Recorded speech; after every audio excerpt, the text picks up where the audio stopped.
Assalamualaikum, my name is Fatih Najma. My matric number is 20DSC 25F1058. Hi, my name is Jacqueline May and my matrix number is 20DAC 25F1038.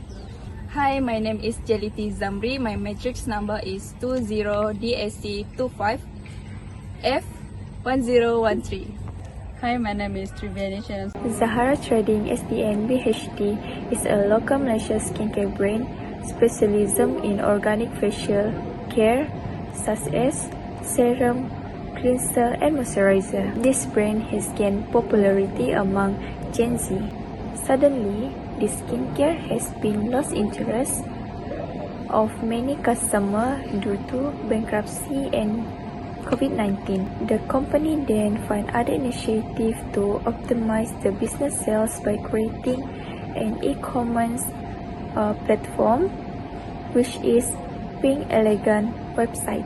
Surprisingly, it's received an enthusiastic response. Now I will talk about the key issue faced by Zara Trading, which sell Medicare products. First issue concern online sales revenue. There is some uncertainty about when this revenue should be recognized.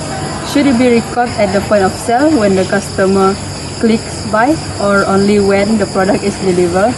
According to the concept framework, revenue should be recognized when control of the goods pass to the customer. The second issue relates to the delivery charge. We need to determine whether this charge should be included as part of sale revenue or treated as a separate service. The framework suggests that if delivery is separate from performance obligation, it should be recognized separately to avoid overstating product sales. The third issue involves presentation and disclosure. For our financial statements to be useful, they might be clear, consistent, and transparent. This means we should clearly show how we recognize online sales and how we account for delivery charge so the stakeholder can easily understand the financial of information. I will be stating the objective of the financial reporting and explaining two fundamental qualitative characteristics.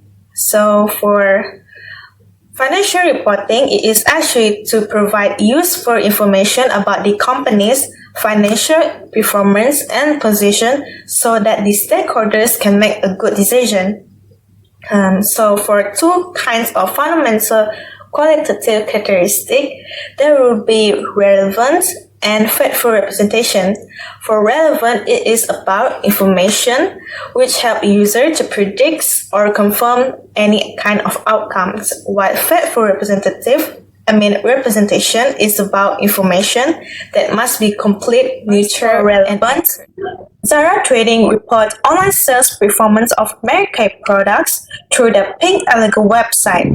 This will become as relevant as it helps investor and management assess through the e-commerce success and future growth potential, which could also mean that the investor are able to assess or evaluate Zara financial report to see if their company is actually profitable through this Pink Elegant website that they have launched.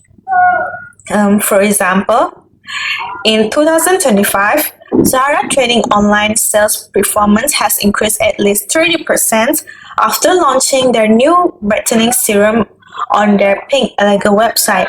At this, we could see that how moving to the online has expanded the company reach and ensured more customers through the website. Second, for faithful representation, Zara Trading must ensure that the revenue for Medicare products sold online, which is through their Pink Elegant website, is only recognized when the control passed to customer, which means that they could only record the revenue after the goods has been delivered to the customer. If Zara is still handling the delivering process, part authorization may be counted as liabilities. That is because In faithful representation, they are required to record it as liabilities because the service for delivery has not yet been provided yet to the customer in order to deliver that product. If they had recorded it as revenue too early, the effect will be regarding revenue recognition, Zahara should recognize revenue only when the customer obtains control of the goods.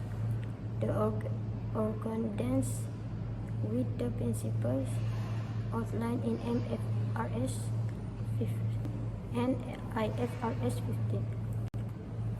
If the transfer of risk and reward occurs at the points of checkout, meaning the customer assumes control immediately, then revenue can recognize at the moment. However, if Zahara retains responsibility for delivering the goods and the customer does not yet have control, revenue should only be recognized once the goods have been successfully delivered to the customer. This ensures compliance with the standard requirement that revenue is recognized when performance obligations are satisfied. Now let's look at delivery charge. Delivery charge divided into two, which is separate expenses and separate revenue. First is separate revenue, or delivery as a performed obligation. What is that mean? That means when delivery service is considered a distinct obligation under the sales contracts, the company should recognize revenue separately for delivery service. It divides into two, which is product revenue. For product revenue, it's recognized when goods are delivered. Meanwhile, for delivery revenue, it's recognized when the delivery service is performed. For example, when parcel reach the customer. Why? Because the delivery adds value to the customer beyond just the product. Customer can benefit from the delivery service on its own or through other provider. Now, let's look at the separate expenses, or known as delivery as a cost. What does that mean? That means when Zahara bears delivery costs without charging the customer separately, this is treated as an expenses. Why? Because the cost relates to fulfilling the contract, not creating the product. It helps user understanding the real distribution cost of the business. The advice that I want to give to Zahara Trading SDN BHD is, firstly, they must record delivery expenses separately. Any delivery cost that paid by Zahara Trading SDN BHD, for example, transporting goods to customer, should be recorded under a separate delivery expenses account. This prevents delivery costs from being mixed with purchase or other expenses.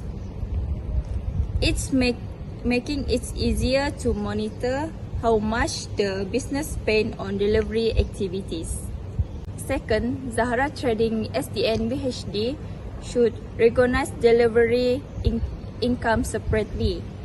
If Zahara Trading SDN BHD charges customer for delivery, the amount should be recorded under a delivery revenue account, not as sales. Separating delivery income from sales revenue allows the company to make sure the true products sales performs while tracking delivery income as a different source of revenue. Lastly, Zahara Trading SDN BHD also need to disclose clearly in financial statements. Delivery charge, whether expenses or income, must be shown clearly and explained in the notes to the financial statements.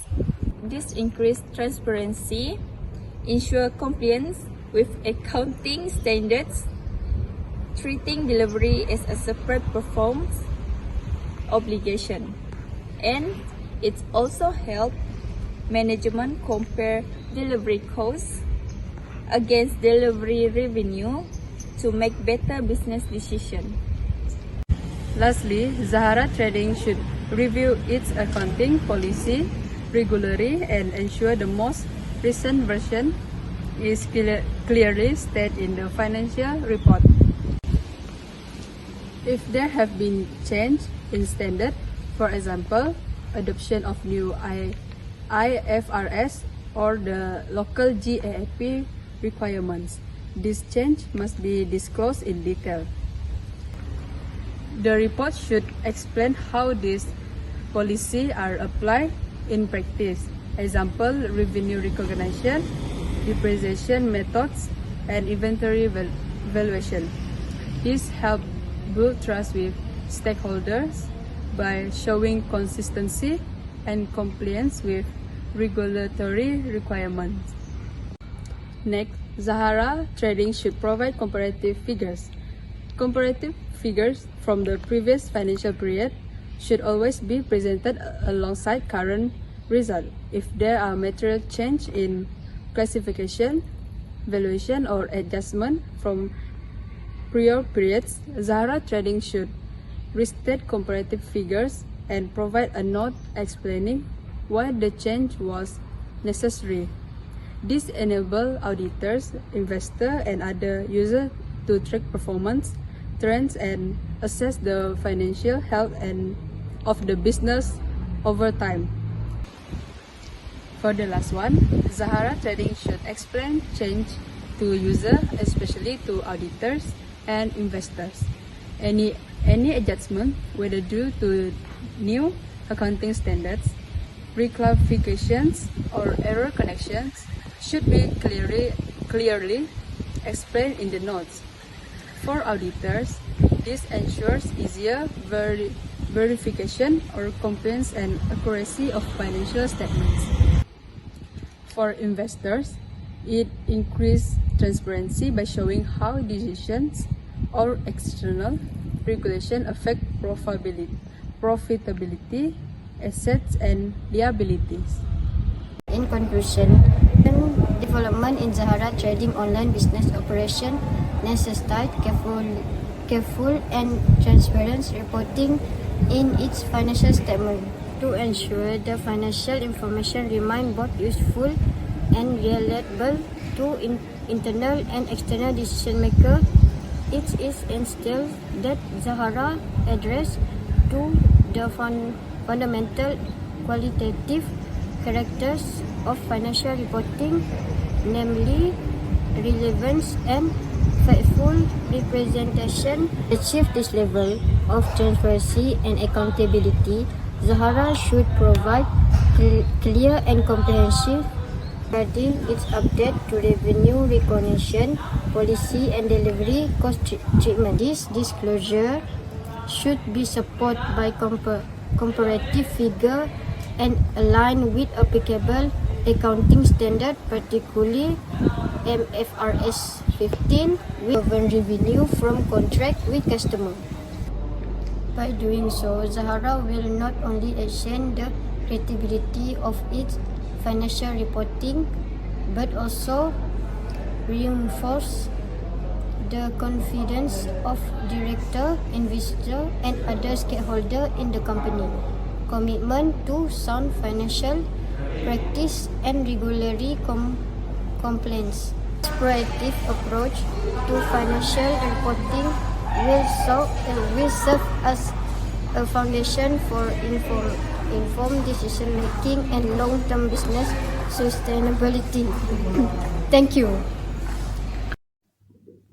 For Zahara Trading, following these frameworks mean they can maintain transparency by giving information clearly and honestly. To ensure consistency, they should be using the same accounting policy, which is recording their financial information in a consistent way every time. So with this, they could make their report stay reliable.